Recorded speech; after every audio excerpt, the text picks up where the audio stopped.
یہ بتائیے متسا قیامت کب آئے؟ حضور نبی کریم صلی اللہ علیہ وسلم نے فرمایا مل مسئول عالم من السائل، جس سے پوچھا جا رہا ہے اور جو پوچھنے والا ہے دونوں نہیں جانتے قیامت کب آئے۔ تو مجھ سے پوچھتا ہے، میں کہہ رہا ہوں تجھے بھی نہیں پتا۔ فرمایا صدقت آپ نے۔ پھر انہوں نے پوچھا اچھا یہ بتاؤ، Like, subscribe and press the bell icon for new updates.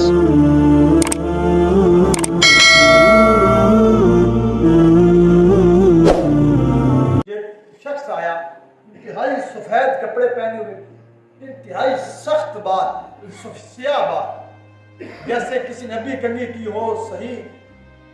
اب ہمیں حیرانگی یہ ہے کہ ہم میں سے تو کوئی پہچانتا بھی نہیں تھا، اور دوسرا مسئلہ یہ تھا کہ سفید کپڑے ہوں، عرب کا علاقہ ہو، اونٹنی پہ بندہ آئے، پھر جسم پر کیا لگے ہیں، سفر کے آثار ہیں، گھٹا مٹی کوئی غبار، بال تھوڑے پراگندہ ہوتے ہیں۔ اگر مدینے کا ہے تو ہمیں پہچاننا چاہیے، بے سفر کر کے نہیں آیا، پھر تو اس کے کپڑے اور بال بالکل صاف ستھرے ہیں۔ اگر مدینے کا نہیں ہے تو پھر اس کے اوپر علامت ہونی چاہیے۔ یہ دونوں باتیں نہیں تھی۔ حضرت عمر کہتے ہیں ہم نے نا صحابہ نے آپس میں آنکھوں میں ایک دوسرے کو دیکھا، اس کے بارے میں جیسے ہم بتا پوچھ رہتا ہے، تو سب نے اشارہ بتایا کہ ہم اس کو نہیں جانتے۔ وہ حضور صلی اللہ علیہ وسلم کے بیٹھے اتحیات کی شکل میں آپ کے سامنے آ کر بیٹھے اور آ کر کچھ سوال کرنے شروع کر، یا رسول اللہ مال ایمان، یا رسول اللہ مال اسلام، یا رسول اللہ مال احسان، یا رسول اللہ ایمان کیا ہوتا ہے، اسلام کیا ہوتا ہے، احسان کیا ہوتا ہے؟ سوال کرتے رہے، حضور صلی اللہ علیہ وسلم جواب دیتے رہے۔ آخری سوال انہوں نے کیا، اچھا سوال کرتے حضور جواب دیتے، آگے سے کہتے صدقتا، آپ نے ٹھیک کہا ہے۔ صحابہ کہتے ہیں پہلی دفعہ ایسا شخص دیکھا جو سوال بھی خود کرتا ہے، تصدیق بھی خود کرتا ہے۔ بھی آپ نے جواب دیا، اس کا مطلب اس کو پتا ہے۔ جو پانچواں سوال انہوں نے کیا، جبریل امین نے وہ سوال کیا، فرمایا کہ یہ بتائیے متسا قیامت کب آئے؟ حضور نبی کریم صلی اللہ علیہ وسلم نے فرمایا مل مسئول عالم من السائل، جس سے پوچھا جا رہا ہے اور جو پوچھنے والا ہے دونوں نہیں جانتے قیامت کب آئے۔ تو مجھ سے پوچھتا ہے، میں کہہ رہا ہوں تجھے بھی نہیں پتا۔ فرمایا صدقت آپ نے۔ پھر انہوں نے پوچھا اچھا یہ بتاؤ، یہ بتلائیے کہ اس کی اشراط ہوا، اس کی خبریں، اس کی کوئی علامات ہو؟ ہاں آپ نے فرمایا علامات ہیں، قرب قیامت یہ ہوگا، لوگ بڑی بڑی عمارتیں بنائیں، ایک دوسرے پر فخر کرنے کے لیے ایک دوسرے پر جو ہے نا آگے بڑھنے کی کوشش کریں گے، ایک دوسرے کی مسجدوں کو ایک دوسرے کے مقابلے بنایا جائے گا، اس میں تزیین و تعریش کے لیے بہت زیادہ فخر کے مباحث کا ذریعہ بنایا جائے گا، اور ننگے پیر بکریاں چرانے والے وہ بڑے بڑے محلات کے مالک بن جائیں گے، اور جب لونڈی اپنی مالکہ کو جنم دے گی، یعنی اولاد ماں باپ کی نافرمان ہو جائے گی، محتاط اپنے بڑوں کے ساتھ برا سلوک کرنے لگ جائیں گے۔ یہ کچھ علامات ہیں۔ انہوں نے کہا سچ ہے۔ آپ صلی اللہ علیہ وسلم سے مصافحہ کیا، مسجد نبی سے باہر نکلے، صحابہ سے آپ نے فرمایا جاؤ ذرا ساتھی کو پتہ کرنا۔ صحابہ باہر دوڑے، دیکھا کسی جگہ کوئی سواری نہیں ہے، کوئی بندہ نہیں جا رہا، واپس آئے، یا رسول اللہ، فرمایا کہ تم جانتے تھے یہ کون تھے؟ یہ جبریل امین تھے جو تمہیں آئے تھے دین کی کچھ باتیں سکھلانے، اور تمہیں طریقہ سکھلا گئے ہیں کہ کس طرح وہ آیت و سورۃ الحجرات کی آج بھی تھی نا کہ صحابہ سے اللہ نے کہا تھا خبردار کسی کی آواز حضور کی آواز سے اوپر ہو گئی تو میں تمہارے عمل ضائع کر دوں گا۔ اب صحابہ ڈر کے سوال بھی نہ کریں، اللہ نے جبریل کو بھیج کے بتلایا کہ بالکل نہیں چپ رہنا، سوال کرنے ہیں لیکن ادب کے دائرے میں، طریقے کے دائرے میں، آپ کی آواز رہے اس طرح دو زانو ہو کر بیٹھے، آپ سوال کریں تو کوئی حرج نہیں۔ تو وہ قیامت کے حوالے سے جبریل امین کو بھی پتہ۔ اللہ کے محبوب پیغمبر صلی اللہ علیہ وسلم نے فرمایا کہ مجھے تو کوئی اس کا علم نہیں ہے۔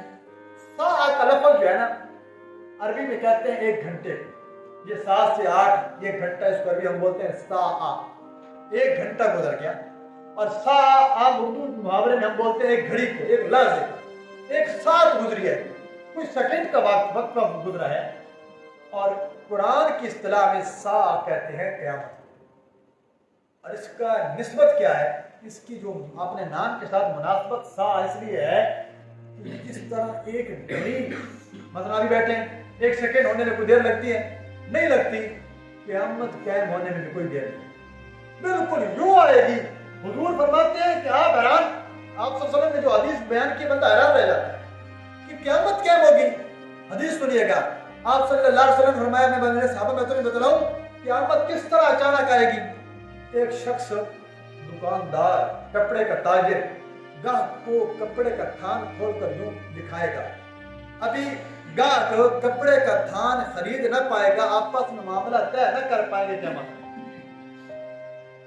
اونٹنی والا شخص اپنی اونٹنی کے نیچے بیٹھ کر, عرب کا جنار اونٹنی تھا, ہمارے ہاں گائے بھینس لے لیں, گائے بھینس والا شخص وہ نیچے بیٹھے گا کہ دودھ نکالوں, ابھی وہ دودھ نہیں نکال پائے گا قیامت. ایک شخص اپنے گھر کے اندر حوض کی, اپنی ٹینکی جیسے ہم کہتے ہیں, کہ مرمت کرنا شروع کرے گا, مرمت نہیں کر پائے گا قیامت آ جائے. اسی طرح آپ صلی اللہ علیہ وسلم سب سے تیز مثال, یہ تو پھر بھی کچھ نہ کچھ وقت لگ رہا ہے. حضور صلی اللہ علیہ وسلم نے فرمایا, انسان روٹی کا نوالا توڑے گا, لقمہ توڑے گا, یوں اٹھائے گا, منہ میں نہیں پہنچے گا قیامت. یہ ہے اس کا مطلب ہے وہ کتنا ہولناک واقعہ ہوتا ہے, وہ کتنی اچانک قیامت آئے گی. لیکن علامات بتلا دی, خبریں بتلا دی کہ یہ وقت بھائی یہ ہونا ہے. اس کے لیے فرمایا, قرآن کے الفاظ ہیں, سب سے بھاری چیز جو ہے وہ قیامت کا علم ہے, وہ اللہ نے کسی کو نہیں. اگر ہم بتا دیں تو یہ کسی اس کا بوجھ بھی برداشت نہ کر سکتے. تو ہمیں قیامت کی آج جتنی علامات ہیں, میں نے آپ کو پہلے بتا چکا ہوں, بڑی علامات کو چھوڑ کر 60 سے 70% آپ کی چھوٹی علامات مکمل کی. آپ نے فرمایا میری امت پچھلی امتوں کے مقابلے میں یوں ہے جیسے سیاہ رنگ کا بیل ہو, بیل سخت سیاہ رنگ کا, اس کے جسم پر چھوٹا سا سفید رنگ کا نقطہ ہو, تل نقطہ. میری امت پچھلی امتوں کے مقابلے میں قرب قیامت کریں, یعنی اتنی زندگی دنیا کی گزر چکی ہے اور اب ہم یعنی بالکل قریب ہیں قیامت کے. پھر آپ نے ایک اور مقام فرمایا, انا والساعۃ کہاتین, اور میرے صحابہ میری انگلیوں کی طرف دیکھو, یہ 2 انگلیاں دیکھ رہے ہو, کتنا فرق ہے ان 2 انگلیوں میں. میں اور قیامت اتنے قریب ہیں جیسے یہ 2 انگلیاں. یہ درمیان والی انگلی اور شہادت انگلی آپ نے ملا کر فرمایا. اب اس میں کتنا فاصلہ ہے, 1500 سال ہونے والے ہو چکے, اور 15 صدیاں گزر گئیں اس وقفے کو پورے ہونے میں. فرمایا کہ اب اس سے قرب, ہاں ہم تحدیدی کوئی وقت نہیں بتا سکتے, اللہ کے علم ہے. لیکن علامات جو امام الانبیاء صلی اللہ علیہ وسلم, اسی بنیاد پر حضور صلی اللہ علیہ وسلم کا علم اللہ کے بعد سب سے زیادہ جو اللہ نے آپ کو عطا فرمایا, آپ نے اپنے امت کو وہ علم